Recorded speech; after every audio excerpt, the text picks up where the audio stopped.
د مهمو خبرونو سرټکي. د افغانستان او پاکستان د کړکېچ کمولو ته د شانګهای همکاریو سازمان لیوالتیا.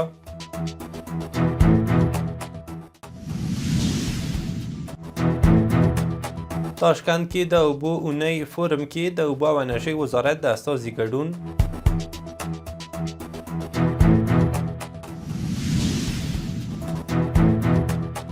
د پوهنې وزارت له لوري د 1405 ښوونیز کال پیلېدل.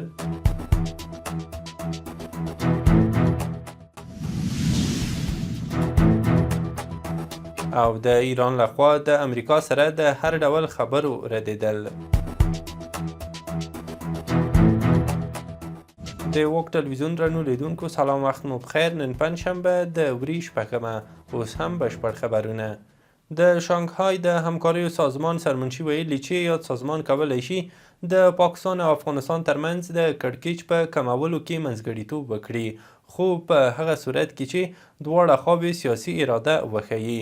نوموړي زیاته کړي چې د سازمان غړي هیوادونه د موجودو میکانیزمونو له لارې د تاوتریخوالي د کمولو او د سیاسي حل هڅه کولی شي، خو تر اوسه نه اسلام آباد او نه هم له کابل رسمي غوښتنلیک ترلاسه شوی دی. تورخم لاره د افغان کډوالو پر مخ رسما پرانیستل شوه. د ننګرهار اطلاعات او کلتور ریاست مسؤلین وایي چې دغه لار چې له تیرې یوې میاشتې راهیسې د افغان او پاکستاني ځواکونو ترمنځ د جګړې له امله تړل شوې وه، نن د کډوالو پر مخ پرانیستل شوه.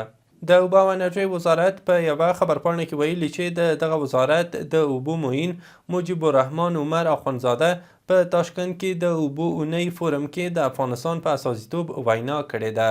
هغه د اوبو عادلانه ویش، د اوبو ډیپلوماسۍ، نوې ټکنالوژۍ او د اقلیمي بدلون پر وړاندې ګډو همکاریو ته د اړتیا یادونه کړې ده. د 1405 ښوونیز کال د پیل مراسم نن د پوهنې وزارت له لوري ترسره شول، چې پکې د ریاست الوزرا اداري مرستیال مولوي عبدالسلام حنفي او یو شمېر نورو چارواکو ګډون کړی و. په دې مراسمو کې ویناوالو د زده کړو پر اهمیت، د ښوونکو پر مسؤلیت او د ښوونیز نصاب پر سمون ټینګار وکړ. مولوي حنفي له خلکو وغوښتل چې د خپلو اولادونو د زده کړو لپاره لا ډېرې هڅې وکړي او ښوونکو ته یې سپارښتنه وکړه چې خپل کار د مسؤلیت په توګه ترسره کړي. د افغانستان، بنګلادیش، بوټان، هند، پاکستان او سریلانکا لپاره د یونیسف سیمهیز رئیس سنجیو وینجسکارا پر ایکس لیکلي چې د ښوونځي پیل باید هر ماشوم ته هیله وروبخي. هغه زیاته کړي چې په افغانستان کې نجونو ډېر اوږد انتظار ایستلی دی. سنجي ویلي اوس یې وخت دی چې د ښوونځیو دروازې پر مخ پرانیستل شي، ځکه هیله، وقار او راتلونکی له زده کړو پیلیږي.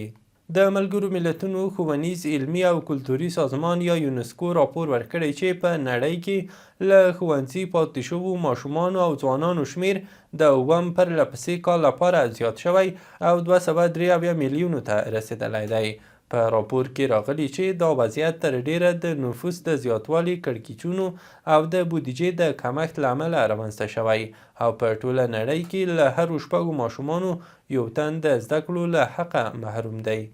د صنعت او سوداګرۍ وزیر نورالدین عزیزي د ملګرو ملتونو د سرمنشي د ځانګړي استازي له مرستیال اندریکا راتواته سره کتلي دي. د صنعت او سوداګرۍ وزارت په خبرپاڼه کې راغلي چې په دې کتنه کې راتواته د خپلو فعالیتونو او کړنو په اړه معلومات وړاندې کړي او همدارنګه یې په افغانستان کې د خپلې دندې د پای ته رسیدو اعلان وکړ او خپل راتلونکي ځایناستي ته یې د بریا هیله څرګنده کړه. د راپور له مخې دواړو لورو د سوداګریزو او اقتصادي موضوعاتو په اړه هم خبرې وکړې او په دې برخه کې د همکاریو پر پراخېدو ټینګار وکړ. د ایران بهرنیو چارو وزیر سید عباس عراقچي د افغانستان له حکومت مننه وکړه چې په نورو هیوادونو کې بند پاتې ایرانیانو په رایستلو کې مرسته کړې ده. عراقچي له یوې ایرانۍ رسنۍ سره په مرکه کې وروسته له هغې مننه وکړه چې شاوخوا یوه اونۍ مخکې په متحده عربي اماراتو کې بند پاتې ایراني وګړي هرات ته راولېږدول شول او بیا د ځمکې له لارې ایران ته واوښتل. د بلخ ولایت ځایي چارواکي وایي چې دغه ولایت په مرکز مزار شریف ښار کې د $1 میلیون په لګښت یوې نوې صنعتي کارخونې فعالیت پیل کړی دی. د یادې کارخونې مسؤلین وایي چې دا کارخونه یې د شاوخوا $1,000,000 په پانګونې جوړه کړې ده. د دوی په خبره په دې کارخونه کې د اوبو، تیلو او ګازو لپاره تولیدي قالبونه او ټانکرونه جوړیږي چې ورسره شاوخوا 40 کسانو ته د کار زمینه برابره شوې ده. د ملګرو ملتونو د خوړو او کرنې سازمان FAO پر خپل ایکس پاڼه لیکلي چې په 2025 کال کې یې تر 2000 ډیرو کروندګرو کورنیو ته د غنمو د کښت کڅوړې ویشلې دي. سرچینې ویلي چې دغه کڅوړې د بادغیس، هلمند او کندهار ولایتونو کروندګرو ته ورکړل شوي دي. د خوړو او کرنې سازمان ټینګار کړی چې دا مرسته په افغانستان کې د اروپایي ټولنې په مالي ملاتړ شوې ده. بلخوا اروپایي ټولنې راپور ورکړی چې په افغانستان کې له تر ټولو زیانکالو خلکو سره 250,000 یورو بشري مرسته کوي. په راپور کې راغلي چې دا مرسته د جګړو د زیاتېدو له امله د بېځایه شویو کسانو د شمیرو د لوړېدو او دغه راز د تیر کال د زلزلو له زیانمنو کسانو د ملاتړ لپاره کیږي. د راپور له مخې دا بودیجه به په خوست، کونړ، ننګرهار، نورستان، پکتیکا او پکتیا ولایتونو کې شاوخوا 80,000 کسان تر پوښښ لاندې راولي. د کډوالو نړیوال سازمان یا IOM راپور ورکړی چې زرګونه افغانان چې له پاکستان بیرته راستانه شوي د هیواد پر پولو له ستړیا، زیانګالۍ او د راتلونکي په تړاو له اندېښنو سره مخ دي او بیړنیو مرستو ته اړتیا لري. په راپور کې راغلي چې د دوی ډلې د بشري مرستو له شریکانو سره یو ځای راستنېدونکو ته بیړنۍ مرستې لکه خوراکي توکي، نغدي مرسته، روغتیایي کڅوړې او د شپې د استوګنې اسانتیاوې برابروي. د کندهار د کډوالو چارو ریاست وایي په روانه اونۍ کې 426 افغان کډوال د پاکستان له زندانونو آزاد او هیواد ته راستانه شوي دي. د سپین بولدک د لیږد آمریت د معلوماتو له مخې دغه کسان له یوې ورځې تر 2 میاشتو پورې بندیان وو او تر ثبت او بشري مرستو ترلاسه کولو وروسته خپلو سیمو ته ولېږدول شول. د ټولګټو چارو وزارت خبر ورکړی چې د 1404 کال د وریل له میاشتې تر کب پورې د حیرتان، اقینې، تورغونډۍ او خواف هرات بندرونو له لارې د ریل پټلۍ په وسیله 5.3 میلیونه ټنه توکي انتقال شوي دي. د یاد وزارت ویاند محمد اشرف حقشناس ویلي چې په دې انتقالاتو کې نفتي مواد، غیر نفتي توکي، وچې میوې، کاني مواد او کرنیز محصولات شامل دي چې له افغانستان څخه نورو هیوادونو ته صادر شوي او له نورو هیوادونو څخه افغانستان ته وارد شوي دي. د ایران بهرنیو چارو وزیر عباس عراقچي له دولتي تلویزیون سره په مرکه کې ویلي چې له څو ورځو راهیسې د امریکا متحده ایالات د بېلابېلو منځګړو له لارې مختلف پیغامونه استول پیل کړي دي.